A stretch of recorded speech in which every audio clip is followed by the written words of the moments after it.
Halo semuanya, apa kabar? Ada pepatah mengatakan, tak kenal maka tak sayang. Maka dari itu, perkenalkan, nama saya Nadila Sofwah dari SMA Negeri 1 Manggar. Kali ini, saya akan membahas mengenai jalur rempah. Di daerah Belitung Timur, rempah-rempah bukan hanyalah memasak ataupun pengobatan, tetapi permainan pun bisa. Nah, judul vlog yang akan saya bawa kali ini, rempah-rempah dalam balutan permainan tradisional. Yuk ikuti jejak saya!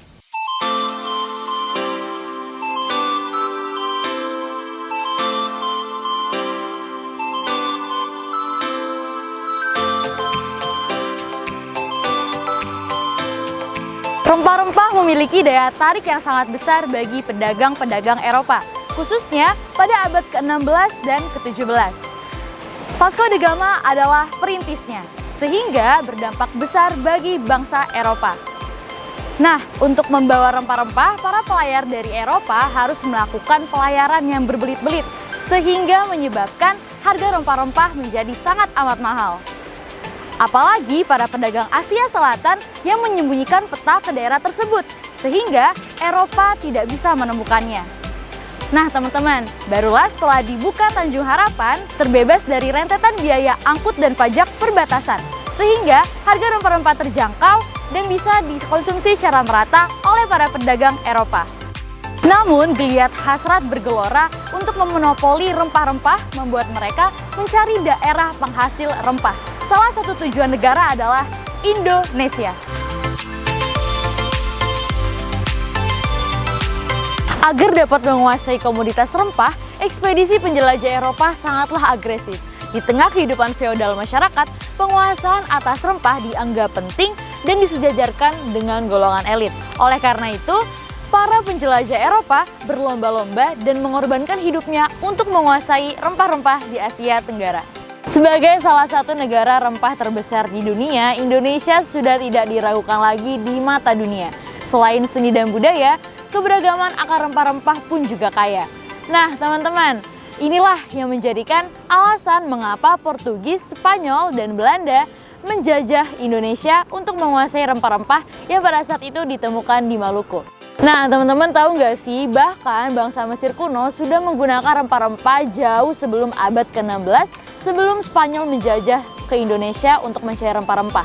Jadi pada saat itu, bangsa Mesir kuno sudah menggunakan merica, cengkeh, dan kayu manis sebagai bahan rempah-rempah untuk mengawetkan mumi-mumi raja.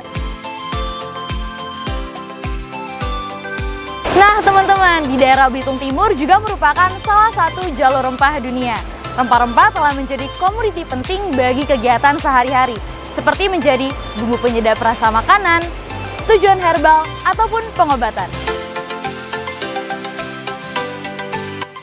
Itu buah apa? Ini buah kemiri atau dalam bahasa Belitungnya ini buah kumbe, Kak. Oh, buah kumbe. Buah kumbe itu buat apa? Tidak undang-undangan, Kak. Aku boleh ikut ngenggangan nggak? Boleh, boleh. Yuk!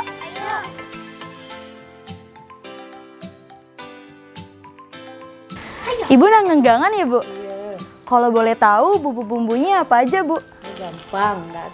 Kumiri, kumbe, lengkuas, kunyit, cabai, bawang, serai. Itulah. Oh, gitu ya, Bu. Makasih ya, Bu. Ya, Ibu nanggangan dulu ya. Oke, Bu. Dah. Yuk kita duduk yuk. Yuk. Nah, teman-teman, sembari kita menunggu emak memasak gangan, mau dengerin kakak cerita nggak? Mau. Nah, menurut cerita rakyat, gangan ini setelah menjadi kesukaan seorang raja yang bernama Raja Berekor. Nah, ada lagi nih selain Raja Berekor, ada satu kisah putri cantik yang terkena penyakit. Kalian siap dengerin? Siap. Siap? Siap. Alkisah, hiduplah seorang raja yang bijaksana. Beliau memiliki putri yang sangat cantik dan jelita. Namun tiba-tiba putri tersebut terkena penyakit yang berkepanjangan dan enggan makan. Ketika disuguhkan makanan, putri tersebut menolak makanan dan enggan memakannya sehingga membuat penyakitnya semakin parah. Hal ini membuat raja semakin sedih dan raja pun menitahkan kepada sang juru masak untuk membuat kreasi makanan baru. Rasa putus asa dirasakan oleh sang juru masak karena setiap makanan yang disuguhkan selalu berujung kegagalan dan kegagalan. Namun, sang juru masak berdoa dan mendapatkan ilham. Bahan-bahan yang ditemukan sangatlah mudah, sehingga terciptalah sebuah makanan baru yang berkuah kuning. Kemudian disuguhkanlah makanan tersebut. Rasa khawatir tentu saja melanda sang juru masak. Namun kenyataannya, sang putri menyukainya dan memakannya dengan lahap. Hal ini membuat raja pun bergembira. Dan raja bertanya kepada sang juru masak, masakan apa yang telah dibuat.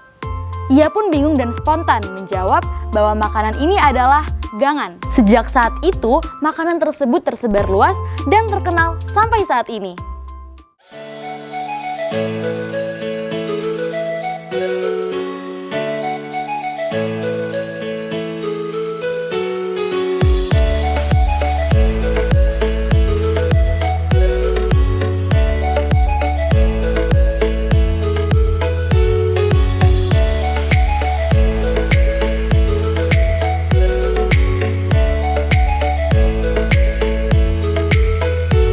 Hanya berlimpah kekayaan alam, rempah-rempah, dan kulinernya, Belitung Timur memiliki permainan tradisional yang sangat unik dan berbeda. Karena menggunakan media rempah sebagai media permainannya, yakni kemiri atau kumbe. Secara umum permainan ini sangat unik dan berbeda karena rempah-rempah sebagai media permainannya. Permainan itu namanya adalah permainan kepala ular dan tujuh. Nah, di permainan ini mengandung sebuah pesan, yaitu kebersamaan dan kegembiraan dari anak-anak. Teknik permainan ini sangat sederhana karena hanya dilakukan 3-4 orang saja dan diberikan kesempatan sebanyak 3 kali untuk melempar kemiri tersebut. Kesepakatan yang diambil dilakukan sebelum permainan dimulai.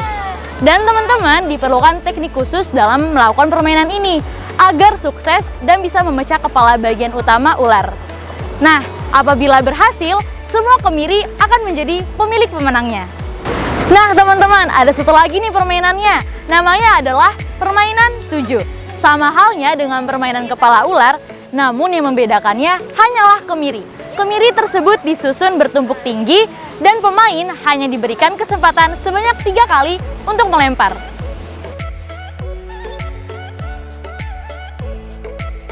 Nah teman-teman, seiring dengan perkembangan zaman yang semakin modern, maka kini semakin banyak permainan-permainan yang sangat canggih dan didukung oleh teknologi yang tinggi. Tak heran jika anak-anak tidak mengenal beragam permainan tradisional. Sayangnya, permainan ini telah tergeser oleh sebuah gadget yang telah merenggut waktu anak-anak dalam bereksplorasi di luar rumah.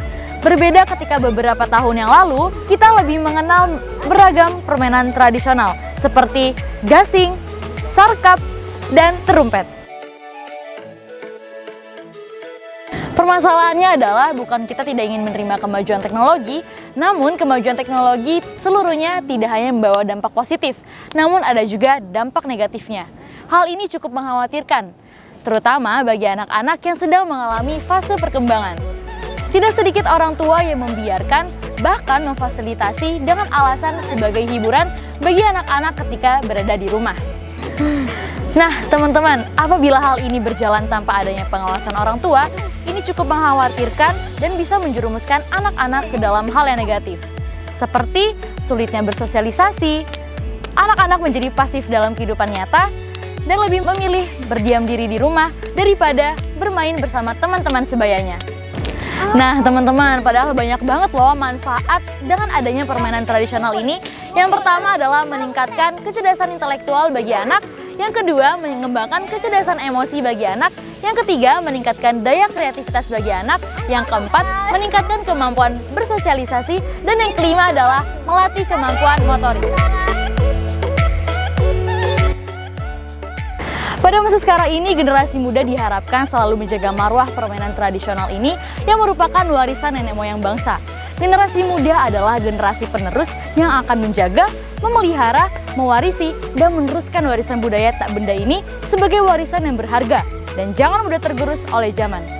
Sejarah memiliki tampuk istimewa dalam hidup manusia, tapi tidak lagi melekat utuh pada realitas. Sejarah seperti awan yang tampak padat berisi, tapi ketika disentuh menjadi embun yang rapuh. Nah teman-teman, sekian vlog dari saya. Sampai jumpa semuanya.